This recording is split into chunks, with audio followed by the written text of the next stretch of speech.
नमस्कार. स्वामीप्रसाद किचनमध्ये आपलं मनःपूर्वक स्वागत आहे. आज आपण आमरस कसा बनवायचा ते आपण या रेसिपीमध्ये बघणार आहोत.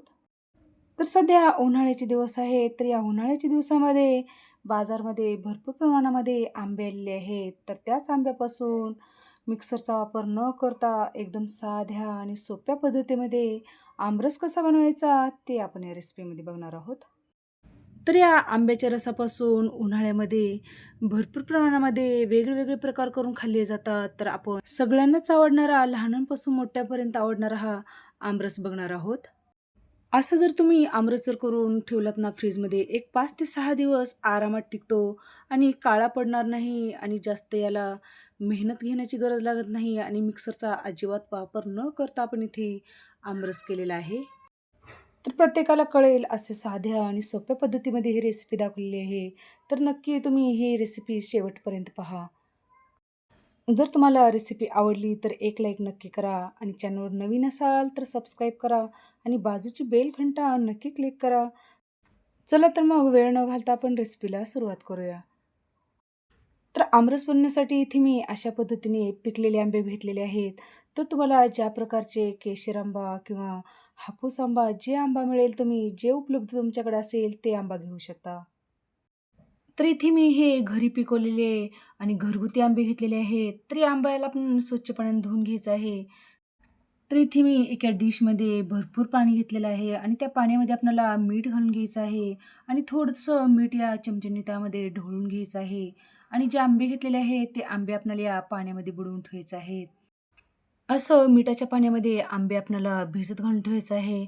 बऱ्याचदा काय करतात ना, फळावरती फवारणी केली जाते किंवा फळं पिकावेत म्हणून इंजेक्शन दिले जाते. अशा पद्धतीने जर तुम्ही मिठाच्या पाण्यामध्ये जर आंबे बुडवून ठेवला, तर त्यावरचं धूळ, चीक सर्व काही निघूनही जातं आणि आपले एकदम आंबे स्वच्छ होतात. म्हणून अशा पद्धतीने आपल्याला एक अर्धा तास आपल्याला या मिठाच्या पाण्यामध्ये आंबे भिजू घालून ठेवायचे आहेत आणि नंतर भिजू घालून ठेवल्यानंतर आपल्याला चोळून हे आंबे स्वच्छ पाण्यानं धुवून घ्यायचे आहेत.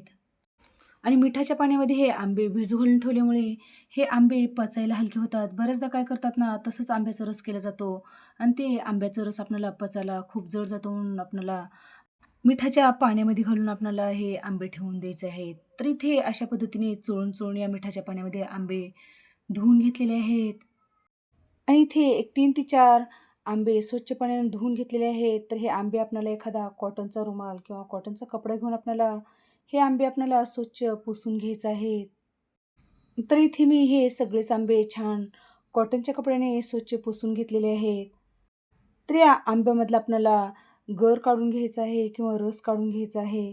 जर तुम्हाला या ठिकाणी एखाद्या वेळेस जर तुम्ही जे बटाट्याचं साल काढायचं आपलं सालनं असतं ना, त्याच्यानं पण तुम्ही यावरची साल काढून तुम्ही आंबे खिसून घेऊ शकता. तर इथे मी तशा पद्धतीने न करता जे आंबे आहेत, त्या आंब्याला दोन्ही हातांनी अशा पद्धतीने आपण हे आंबे मऊ करून घेतलेले आहेत. तर आंबा मऊ करून घेतल्यानंतर जे आपला पुढचा देठाकडला जो भाग असतो, तो देठाकडला भाग आपल्याला या ठिकाणी काढून टाकायचा आहे. आणि अशाच पद्धतीने आपण इथे 3 ते 4 आंबे घातलेले आहेत. तर ते आंबे आपण मऊ करून घेणार आहोत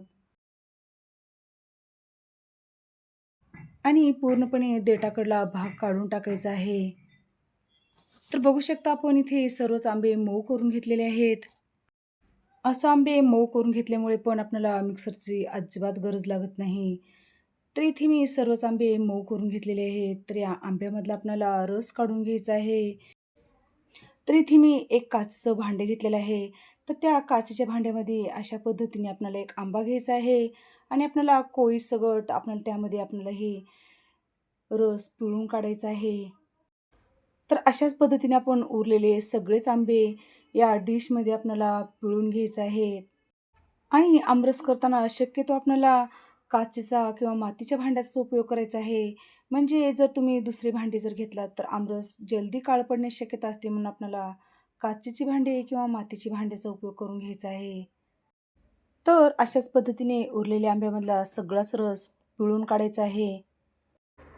तर इथे बघू शकता आपण सगळ्याच आंब्यामधला पूर्णपणे रस किंवा यामधल्या कोई पण काढून घेतलेल्या आहेत आणि हे आंबे पिळून घेतलेले आहेत. तर हे पिळून घेतलेले आंबे आहेत ना, त्या कोईला भरपूर प्रमाणामध्ये गर असतो. तर हा कोईचा गर काढण्यासाठी आपण इथे घरामध्ये जे आलं खिसणीची खिसणी असते ना, ते खिसणी घ्यायचं आहे आणि आपण जे पिळून घेतलेले आंबे आहेत त्यामधली कोय घ्यायचं आहे आणि हे कोय घेऊन आपल्याला या खिसणीवरती घासून घ्यायचं आहे किंवा खिसून घ्यायचं आहे.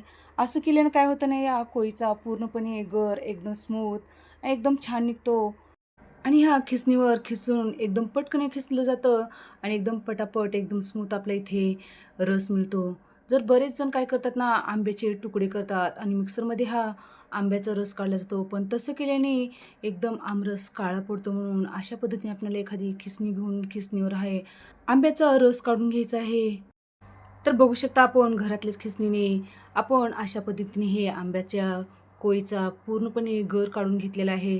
असं केल्याने हात पण फार दुखत नाही, कारण आपला आंबा हे एकदम मऊसूत आहे आणि आपल्या इथे एकदम स्मूथ पारंपरिक पद्धतीने जसा करतो ना, त्याच पद्धतीने आपल्या इथे आमरस बनून तयार होतो. तर बघू शकता आपण या छोट्याशा खिसणीवरती हे पूर्णपणे आंब्यामधल्या कोयीचा गर खिसून काढलेला आहे. तर अशा पद्धतीने खिसून घेतल्यामुळे आपल्या आमरसाला कलर किती सुंदर आलेला आहे बघा आणि एकदम फटाफट आपल्या इथे आमरस बनून तयार झालेला आहे. तर अशाच पद्धतीने उरलेल्या सगळ्याच आंब्याच्या कोयी आपण या खिसणीवरती खिसून घेतलेल्या आहेत. तर बघू शकता आपल्या इथे एकदम मस्त ओरिजिनल आणि पारंपरिक पद्धतीने जसं करतात त्याच पद्धतीचा आपल्या इथे आमरस बनून तयार झालेला आहे. तर हा रस तुम्हाला जितका गोड कमी जास्त पाहिजे असेल, त्याप्रमाणे तुम्ही या रसामध्ये साखर घालून घेऊ शकता. तर इथे 4 आंब्यासाठी मी इथे 3 ते 3.5 चमचे इथे पिठी साखर घालून घेतलेलं आहे.